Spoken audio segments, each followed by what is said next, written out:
Hello అండి, అందరికీ నమస్కారం. Welcome to Shreyas kitchen. ఈరోజు ఒక మంచి వీడియోతో మీ ముందుకు వచ్చేసాను. ఈరోజు వీడియోలో సంకష్టహార చతుర్థి విశిష్టత, సంకష్టహార చతుర్థి వ్రతాన్ని ఎలాగ ఆచరించాలి, ముఖ్యంగా ఈ వ్రతంలో ముడుపుని ఎలా కట్టాలి, ఇంకా తరువాత ముడుపుని ఏం చేయాలి, ఉపవాసం ఎలా ఉండాలి, ఇంకా చంద్రునికి వినాయకునికి ఆర్ఘ్యాలని ఎలాగ సమర్పించాలి, ఇలాంటి విషయాలన్నింటినీ కూడా మనం ఈరోజు వీడియోలో తెలుసుకుందాం. గణపతికి అత్యంత ప్రీతిపాత్రమైన తిథులలో ప్రధానమైనది చవితి తిథి. అయితే ఈ చవితి లేదా చతుర్థి పూజను రెండు రకాలుగా ఆచరిస్తారు. మొదటిది వరద చతుర్థి, రెండవది సంకష్టహార చతుర్థి. వీటిలో ఎక్కువగా పౌర్ణమి తరువాత వచ్చే చతుర్థి రోజు చేసే వ్రతంను సంకష్టహర చతుర్థి లేదా సంకటహర చతుర్థి వ్రతం అంటారు. మనుషుల కష్టాల నుండి గట్టెక్కించేదే ఈ సంకష్టహర చతుర్థి వ్రతం. ప్రతి మాసం కృష్ణపక్షంలో అనగా పౌర్ణమి తరువాత 3-4 రోజుల్లో చవితి వస్తుంది. ప్రదోషకాల సమయమునకు అంటే సూర్యాస్తమయం సమయానికనమాట చవితి ఎప్పుడు ఉంటుందో ఆ రోజును సంకష్టహర చవితిగా పరిగణించాలి. అయితే 2 రోజులు ప్రదోష సమయంలో చవితి ఉండడం సాధారణంగా జరగదు. ఒకవేళ ఎప్పుడైనా అలా జరిగితే కనుక 2వ రోజును సంకష్టహర చవితిగా తీసుకోవాలి. ఒకవేళ సంకష్టహర చతుర్థి మంగళవారం కానీ వస్తే దానిని అంగారక చతుర్థి అంటారు. అలా కలిసి రావడం చాలా విశేషమైన పర్వదినం. అంగారక చతుర్థి నాడు సంకష్టహర చతుర్థి వ్రతం ఆచరించడం వల్ల జాతకంలోని కుజదోష సమస్యలు తొలగడంతో పాటుగా చేసే పనులలో ఆటంకాలన్నీ తొలగిపోతాయి. సంకష్టహర చతుర్థి విశిష్టత తెలుసుకున్నాం కదా, మరి ఈ వ్రతాన్ని ఎలాగ ఆచరించాలో ఇప్పుడు చూసేద్దాం. సంకష్టహర చతుర్థి రోజున సూర్యోదయానికి ముందుగా నిద్ర మేల్కొని ఇల్లంతా శుభ్రం చేసుకుని మనం స్నానం చేసే నీటిలో ఇలాగ నల్ల నువ్వులు వేసుకొని తలారా స్నానం అయితే చేయాలి. ఇలాగా నల్లని నువ్వులతో కూడిన నీటితో స్నానం చేశాక ఇంటి ముందు కూడా శుభ్రం చేసుకొని ఇలాగ ముగ్గులనైతే పెట్టుకోవాలి. ఇంకా మన ఇంటి ముందు ఉండే గడపను కూడా ఈ విధంగా అలంకరించుకోవాలి. పసుపుని రాసి కుంకుమ బొట్లు పెట్టుకొని ఈ విధంగా అలంకరించుకోవాలి. ఆ తరువాత వినాయకుని ఆసనం కోసం ఇలాగా ఒక శుభ్రం చేసిన పీటను తీసుకొని మొత్తానికి కూడా ఇలాగా పసుపుని రాసుకోవాలి. తరువాత బియ్యం పిండితోటి ఇలాగా అష్టాదళ పద్మ ముగ్గునైతే వేసుకోవాలి. ముగ్గు పైన కొంచెం పసుపు ఇంకా కుంకుమ వేసుకొని పీట మొత్తానికి కూడా ఇలాగా కుంకుమ బొట్లు పెట్టుకొని సిద్ధం చేసుకోవాలి. ఇలా సిద్ధం చేసుకున్న ఈ పీట మీదకి ఇప్పుడు ఒక ఎరుపు రంగు వస్త్రాన్ని అయితే పరుచుకోవాలి. మీ దగ్గర ఏదైనా సరే ఇలాగ డిజైన్ ఉన్న ఎరుపు రంగు జాకెట్ ముక్కున్నా సరే పరుచుకోవచ్చు. లేదంటే ప్లెయిన్ జాకెట్ పీస్ ఉన్నా సరే ఇలాగా పీట మీదకి పరుచుకొని ఇలాగ ఆసనంలాగా రెడీ చేసుకోవాలన్నమాట. ఇలాగా ఎరుపు రంగు వస్త్రాన్నే ఎందుకు తీసుకోవాలి అనే విషయానికి వస్తే వినాయకునికి ఎరుపు రంగు ప్రీతికరం. అందుకే సంకష్టహర చతుర్థి రోజున ఇలాగ ఆసనం పైన కానీ లేదా మనం వాడే అక్షింతలు కానీ ఇంకా పండ్లు కానీ పూలు కానీ మనం సమర్పించేవి దాదాపు ఎరుపుగా ఉండేలాగా చూసుకోవాలి. ఇప్పుడు ఈ క్లాత్ పైన కూడా అష్టాదళ పద్మ ముగ్గును వేసుకొని ఇంకా పసుపు కుంకుమ వేసుకొని ఇప్పుడు దీని మీద ఇలాగా వినాయకుని చిత్రపటాన్ని తీసుకొని గంధం ఇంకా కుంకుమ బొట్లతో అలంకరించుకొని ఆసనం మీద పెట్టుకోవాలి. ఇప్పుడు మీకు అందుబాటులో ఉంటే కనుక ఇలాగా జిల్లేడు ఆకుల్ని తీసుకొని ఇలాగా 5 ఆకుల్ని కూడా ఈ విధంగా ఏర్పాటు చేసుకొని ఇప్పుడు ఇలాగా గంధం ఇంకా కుంకుమ బొట్లు పెట్టి రెడీ చేసుకున్న ఈ శ్వేతార్క గణపతి ప్రతిమని తీసుకోవాలి. శ్వేతార్క గణపతి అంటే మనకి తెల్ల జిల్లేడు వేరుతో చేసిన గణపతి ప్రతిమ అన్నమాట. ఈ పూజలో ఇలాగా శ్వేతార్క గణపతిని పెట్టుకొని పూజించడం వల్ల చాలా ఉత్తమ ఫలితాలు అయితే కలుగుతాయండి. ఇంకా ఇలాగా వెదురు బుట్టలో కనుక మనం ఇలాగా వినాయకుడిని పెట్టి పూజిస్తే చాలా మంచిది. మీకు వీలుంటే కనుక ఇలాగా వెదురు బుట్ట మనకి పూజా సామాన్ల కొట్లలో అయితే దొరుకుతుందండి. దానిలో ఇలాగా గణపతి శ్వేతార్క గణపతిని పెట్టి పూజించడం అనేది ఈరోజు చాలా విశేషం. ఈ విధంగా ఏర్పాటు చేసుకున్నాక ఇప్పుడు చిత్రపటాన్ని ఇంకా ప్రతిమని కూడా ఇలాగ పువ్వులతో అలంకరించుకోవాలి. మనం ముందు చెప్పుకున్నట్టు ఈరోజు ఎరుపు రంగు పువ్వుల్ని స్వామివారికి సమర్పిస్తే మంచిది. ఇంకా మీకు అందుబాటులో ఉంటే కనుక ఎర్ర మందార పువ్వుల్ని స్వామివారికి సమర్పించండి. మనం ఏ పూజ చేసినా కానీ ముందుగా పసుపు గణపతిని పూజించాలి. అందుకోసం ఇలాగ పూజలో పసుపు గణపతిని కూడా ఏర్పాటు చేసుకోవాలి. దీపారాధన కోసం ఇలాగ దీపాలను కూడా సిద్ధం చేసుకోవాలి. ముఖ్యంగా ఈ సంకష్టహర చతుర్థి రోజున ఇలాగ వెండి కుందుల్లో కొబ్బరి నూనె వేసి దీపారాధన చేస్తే చాలా మంచిదండి. ఎందుకంటే వినాయకునికి కొబ్బరి నూనె దీపారాధన అనేది చాలా ప్రీతికరం. ఇంకా మీకు అందుబాటులో ఉంటే కనుక ఇలాగ తీసుకోండి. లేదు అనుకుంటే మామూలుగా మీరు రెగ్యులర్గా చేసుకునేటట్టే నువ్వుల నూనెతో అయినా సరే దీపాన్ని పెట్టుకోవచ్చు. వినాయకునికి ఎంతో ప్రీతికరమైన ఈ గరికను కూడా ఇలాగ వినాయకుని దగ్గర పెట్టుకొని ఇప్పుడు మొదటగా దీపారాధననైతే చేసుకోవాలి. ఈ విధంగా దీపారాధన చేశాక ఇప్పుడు ముడుపు కోసం ఇలాగ ఎరుపు రంగు జాకెట్ పీస్ని తీసుకొని వినాయకుని ముందు ఇలాగ పరుచుకొని ఇప్పుడు ఇందులోకి చిటికెడు పసుపు కుంకుమ వేసుకొని 3 గుప్పెళ్ళ బియ్యాన్ని వేసుకోవాలి. ఈ విధంగా 3 గుప్పెళ్ళ బియ్యాన్ని ఇందులోకి పోసాక ఒక 2 తమలపాకుల్ని తీసుకోవాలి. ఈ తమలపాకులు 2 తీసుకొని ఇప్పుడు ఇందులోకి 2 ఎండు ఖర్జూరం పండ్లని ఇంకా 2 పోక చెక్కల్ని పెట్టుకొని ఈ బియ్యం పైన పెట్టుకోవాలి.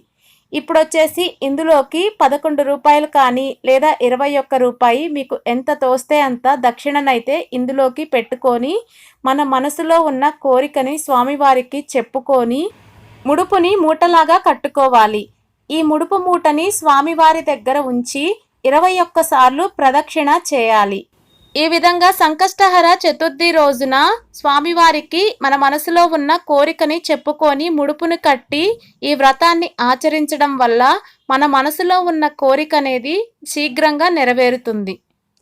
మనం ముందుగా చెప్పుకున్నట్టు ఈ పూజ కోసం ముఖ్యంగా మనం ఎరుపు రంగు అక్షంతలను అయితే వాడుకోవాలండి. దానికోసం ఇలాగా బియ్యంలో కొంచెం కుంకుమ ఇంకా ఆవు నెయ్యిని వేసుకొని అక్షంతల్ని రెడీ చేసుకొని పెట్టుకోవాలి ఎరుపు రంగులో.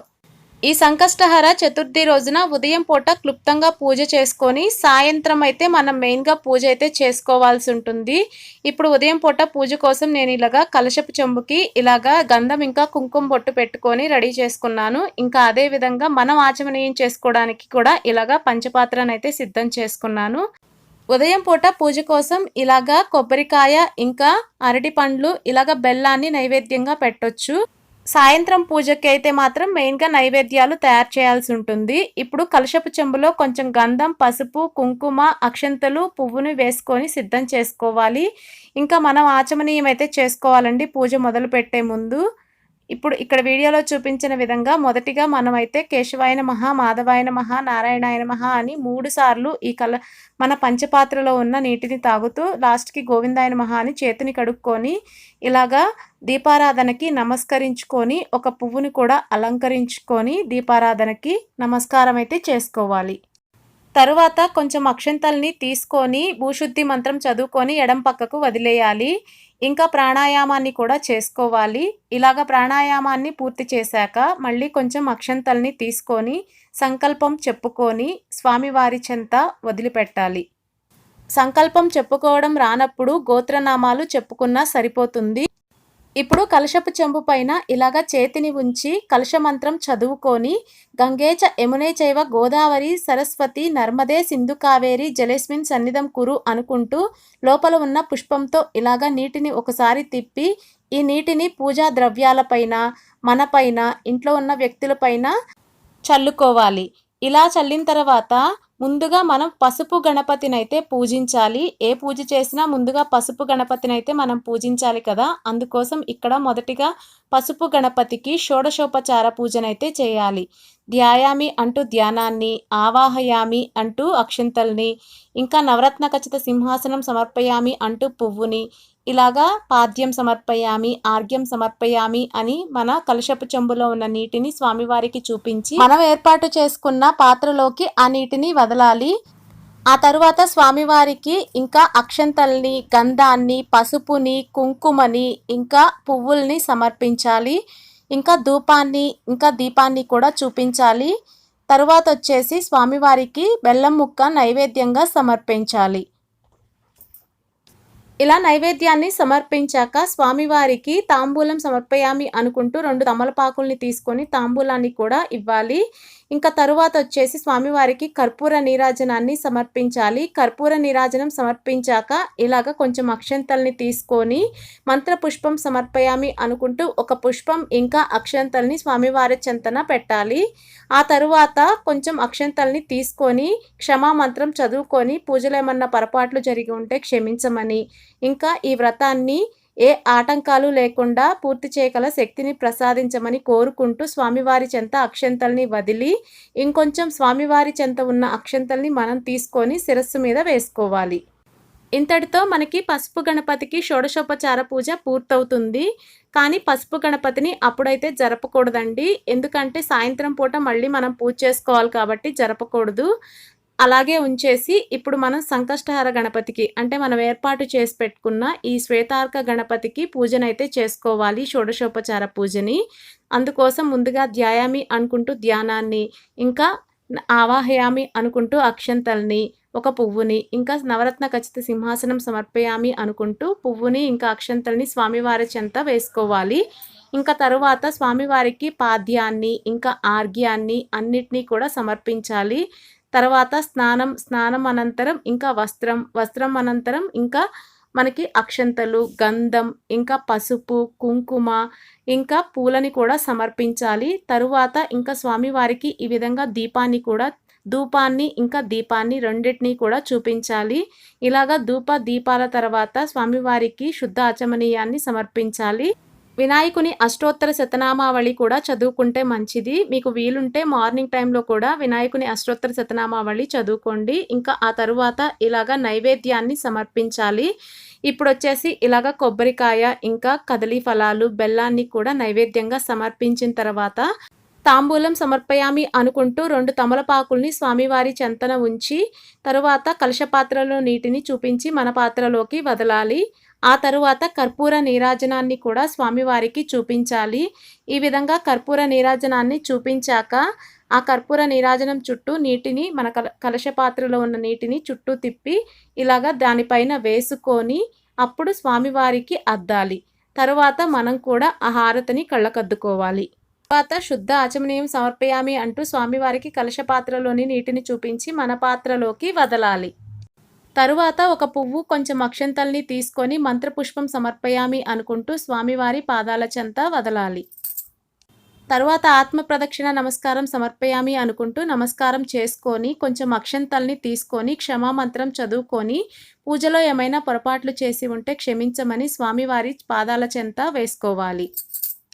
ఇంతటితో ఉదయం పూట పూజ పూర్తవుతుంది. ఇంకా ఉపవాసం విషయానికి వస్తే ఆ రోజంతా అంటే సాయంత్రం పూట మళ్ళీ పూజ చేసుకొని వ్రతకథ చదువుకొని ఆర్ఘ్యాలు ఇచ్చిందాకా ఉపవాసం అయితే ఉండాలి. వండిన పదార్థాలని తినకుండా కేవలం పాలు, పళ్ళు మాత్రమే స్వీకరించాలి. ఇంకా వండిన పదార్థాలను అయితే తీసుకోకూడదు. ఇక ఆ రోజు వ్రతం చేసేవారు సాయంత్రం వరకు కూడా ఎక్కువ మాట్లాడకుండా మౌనంగా ఉంటే మంచిది. ఇంకా మనసులో గణపతి నామస్మరణ చేసుకోవటం చాలా మంచిది. ఇక సూర్యాస్తమయం తరువాత మళ్ళీ తలస్నానం చేసి దీపం వెలిగించి స్వామివారి వద్ద పెట్టిన ముడుపుని తీసుకొని ముడుపు మూటకి నమస్కారం చేసుకొని విప్పాలి. ఇలా ముడుపు మూటని విప్పాక ఇందులో ఉన్న దక్షిణ తాంబూలాలను స్వామివారి చెంతన ఉంచి మిగిలిన బియ్యం ఉంటాయి కదా, ఆ బియ్యంతోటి పాయసాన్ని తయారు చేయాలి. ఇలా ముడుపు మూటలోని బియ్యంతోటి బెల్లం పాయసం తయారు చేసి స్వామివారికి నివేదించాలి. ఇంకా తరువాత కుడుములు, ఉండ్రాళ్ళు కూడా తప్పనిసరిగా నైవేద్యంగా పెట్టాలి. ఇంకా ఈ రోజున ఉప్పు లేని పెరుగన్నాన్ని స్వామివారికి నివేదించి అది మన ఇంట్లో ఉన్న చిన్నపిల్లలకి తినిపించడం ద్వారా వాళ్ళకి విద్యాబుద్ధి కలుగుతుంది. ఈ విధంగా ఈ 3 ముఖ్యమైన నైవేద్యాలు అయితే స్వామివారికి ఈ రోజున సమర్పించాలి. ఇంకా ఆ తరువాత స్వామివారికి ఇష్టమైన ఎర్రటి పండ్లని అంటే యాపిల్స్ కానీ ఇంకా దానిమ్మ కానీ వీటిని కూడా సమర్పిస్తే మంచిది. ఇంకా కొబ్బరికాయని సాయంత్రం కూడా కొట్టుకుంటే మంచిది. ఆ తరువాత స్వామివారికి ముఖ్యంగా సమర్పించాల్సిన నైవేద్యం తెల్ల నువ్వులు, బెల్లం, అవి కూడా ఈ రోజున ఖచ్చితంగా నివేదించాలి. ఈ విధంగా సంకష్టహర చతుర్థి రోజున సాయంత్రం పూట ఉప్పులేని పెరుగన్నాన్ని, ఇంకా ముడుపు మూటలోని బియ్యంతోటి బెల్లం పొంగలిని, కుడుములు, ఉండ్రాళ్ళని, ఇంకా తెల్లని నువ్వులు, బెల్లాన్ని తప్పనిసరిగా స్వామివారికి నివేదిస్తే మంచిది.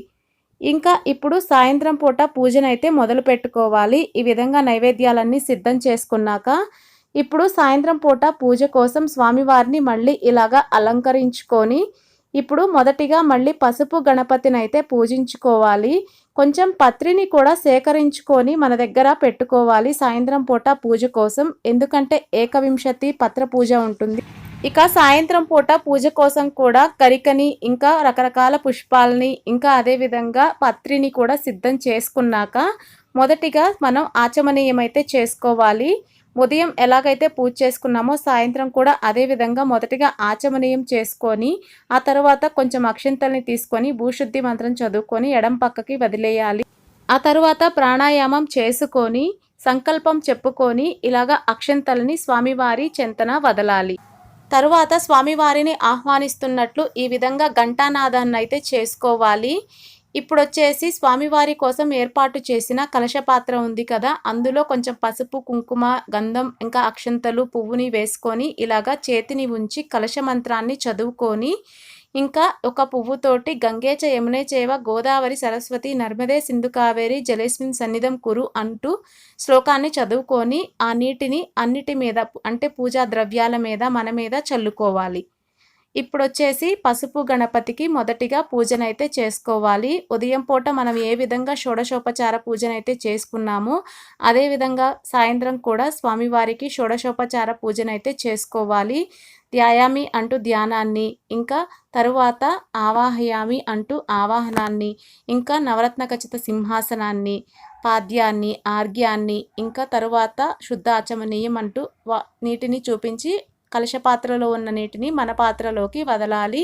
ఇక ఆ తరువాత స్నానాన్ని, ఇంకా వస్త్రాన్ని, అక్షంతల్ని, ఇంకా తరువాత స్వామివారికి పసుపుని, కుంకుమని, గంధాన్ని, ఇంకా పూలని కూడా సమర్పించి ధూపాన్ని చూపించాలి. ఇంకా ఆ తరువాత దీపాన్ని కూడా చూపించాలి.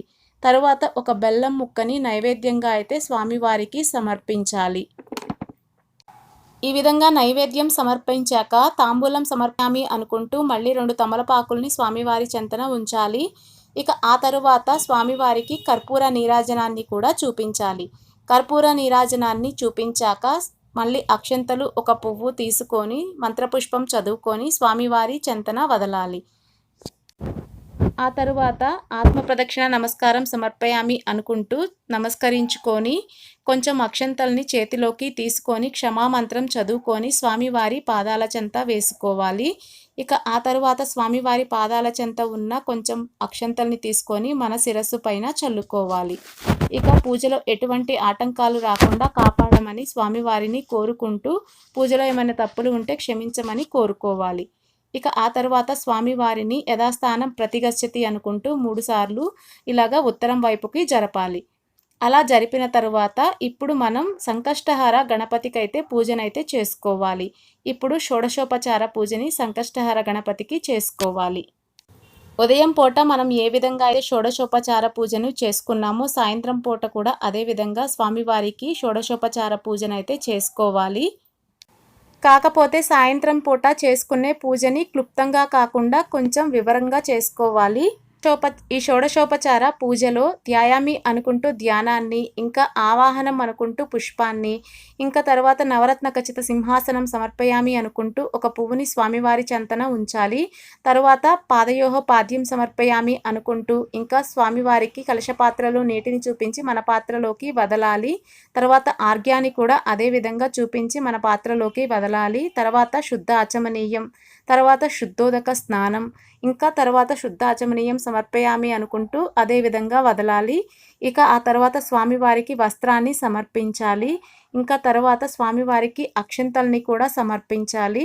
ఇక ఆ తరువాత గంధాన్ని, పసుపుని, కుంకుమని, ఇంకా పూలని కూడా స్వామివారికి సమర్పించాలి. స్వామివారికి పువ్వులని సమర్పించిన తర్వాత మనం అంగపూజనైతే చేసుకోవాలి. అదొచ్చేసి మనకి బుక్లో ఉంటుందండి. మీరు సంకష్టహార గణపతి వ్రతం అనే బుక్ ఉంటుంది, అది తెచ్చుకుంటే మీకు క్లియర్గా అందులో మొత్తం అన్నీ ఉంటాయి. ఇప్పుడు అందులో ఉన్న ప్రకారం అంగపూజనైతే స్వామివారికి చేసుకోవాలి. అక్షంతల్ని వేసుకుంటూ ఈ విధంగా అంగపూజని చేసుకున్నాక ఏకవింశతి పుష్ప పూజ ఉంటుంది. అందులో 21 రకాల పుష్పాలతోటి స్వామివారిని అర్చించాలని ఉంటుంది. ఒక్కొక్క మంత్రానికి ఒక్కొక్క రకం పుష్పాన్నైతే ఇవ్వాలి. కానీ మనకు అవన్నీ అందుబాటులో ఉండవు కాబట్టి మన దగ్గర ఉన్న పుష్పాలతోటే ఆ మంత్రాలను చదువుకుంటూ పుష్పాలని సమర్పించాలి. ఇక ఆ తర్వాత ఏకవింశతి పత్ర పూజ ఉంటుంది. ఇందులో కూడా 21 రకాల పత్రిని అయితే స్వామివారికి సమర్పించాలి. కానీ మన దగ్గర అన్నీ ఉండకపోతే కనుక మన దగ్గర ఉన్న పత్రినే స్వామివారికి మంత్రాలు చదువుకుంటూ ఆ పత్రిని సమర్పించాలి. ఇంకా ఈ విధంగా ఏకవింశతి పుష్ప పూజ, ఏకవింశతి పత్ర పూజ అయ్యాక స్వామివారికి వినాయకుని అష్టోత్తర శతనామావళిని చదువుకోవాలి. ఇవి చదువుకుంటూ మంత్రాలు ఒక్కొక్క పువ్వుని స్వామివారికి సమర్పిస్తే మంచిది. అవి కూడా ఎర్రటి పుష్పాలు ఉండేలాగా చూసుకోండి. అష్టోత్తర శతనామావళి చదువుకునేటప్పుడు ఎర్రటి పుష్పాలని సమర్పిస్తే మంచిది. అష్టోత్తర శతనామావళి పూజ పూర్తయ్యాక సంకటనాశన గణేష స్తోత్రం అని ఉంటుంది. అదొచ్చేసి మనకి నెట్లో కూడా దొరుకుతుంది. ఆ స్తోత్రాన్ని అయితే ఖచ్చితంగా ఈరోజు చదువుకోవాలి. అది చదువుకోవడం వల్ల మనకి చాలా వరకు సంకటాలు అనేవి దూరం అవుతాయి. ఈ విధంగా ఈ రోజున మనమైతే పూజనైతే చేసుకోవాల్సి ఉంటుంది. ఇలా స్తోత్రాలని చదువుకున్నాక స్వామివారికి ధూపాన్ని చూపించాలి. ధూపమాగ్రపయామి అనుకుంటూ ఇలాగ ధూపాన్ని అయితే చూపించాలి. ధూపం చూపించాక స్వామివారికి దీపాన్ని కూడా చూపించాలి. ధూపదీపాలు చూపించాక శుద్ధాచమనీయం సమర్పయామి అనుకుంటూ కలశపాత్రలో నీటిని చూపించి మన పాత్రలోకి వదలాలి. ఇక ఆ తరువాత స్వామివారికి మనం తయారు చేసిన నైవేద్యాలన్నింటినీ కూడా నివేదించాలి. ఇలాగా మనం తయారు చేసుకున్న నైవేద్యాలన్నింటిపైన కూడా కలశపాత్రలో ఉన్న నీటిని చిలకరిస్తూ 3 సార్లు నైవేద్యం సమర్పయామి అనుకుంటూ చూపించాలి. ఇలాగ పువ్వుతోటి స్వామివారికి చూపించాలి. పానకాన్ని కూడా వీలైతే తయారు చేసుకోండి. స్వామివారికి పానకం అన్న చాలా ఇష్టం. ఇక ఆ తర్వాత నైవేద్యం సమర్పించాక ఇలాగా తాంబూలాన్ని కూడా సమర్పయామి అనుకుంటూ 2 తమలపాకుల్ని సమర్పించాలి. ఇక ఆ తరువాత స్వామివారికి ఇలాగ కర్పూర హారతిని కూడా చూపించాలి. ఇప్పుడు కలశపాత్రలో నీటిని దీని మీద వేసుకొని స్వామివారికి అద్ది తర్వాత మనం కూడా కళ్ళకద్దుకోవాలి. కర్పూర నీరాజనం ఇచ్చాక స్వామివారికి దూర్వాయుగ్మ పూజనైతే చేసుకోవాలి. అంటే దూర్వాయుగ్మం అంటే గరిక అనే అర్థం అనమాట. గరికని సమర్పిస్తూ స్వామివారికి 11 మంత్రాలు ఉంటాయండి. వాటిని చదువుకుంటూ ఇలాగా దూర్వాయుగ్మాన్ని సమర్పిస్తూ దూర్వాయుగ్మ పూజనైతే చేసుకోవాలి. దూర్వాయుగ్మ పూజ తరువాత స్వామివారికి మంత్రపుష్పాన్నైతే ఇవ్వాలి. ఇలాగా కొంచెం అక్షంతలు, ఒక పువ్వు, కొంచెం గరికని తీసుకొని మంత్రపుష్పం సమర్పయామి అనుకుంటూ స్వామివారికి మంత్రపుష్పాన్ని సమర్పించాలి. ఈ విధంగా షోడశోపచార పూజ పూర్తయ్యాక స్వామివారు అలసిపోతారు కదా, ఈ విధంగా చామరంతో ఊపుతూ స్వామివారికి విసరాలి. మీ దగ్గర ఉంటే విసరండి మంచిది, లేదంటే వదిలేయండి. ఇంకా ఇలాగ కొంచెం అక్షంతల్ని తీసుకొని స్వామివారికి క్షమామంత్రం చదువుకొని స్వామివారి పాదాల చెంత వదలాలి. ఇలా పూజ పూర్తయ్యాక వ్రత కథల్ని చదువుకోవాలి. ఈ సంకష్టహర చతుర్థి వ్రతానికి 4 వ్రత కథలు అయితే ఉంటాయండి. ఆ 4 కథల్ని కూడా తప్పనిసరిగా చదువుకోవాలి పూజ పూర్తయ్యాక.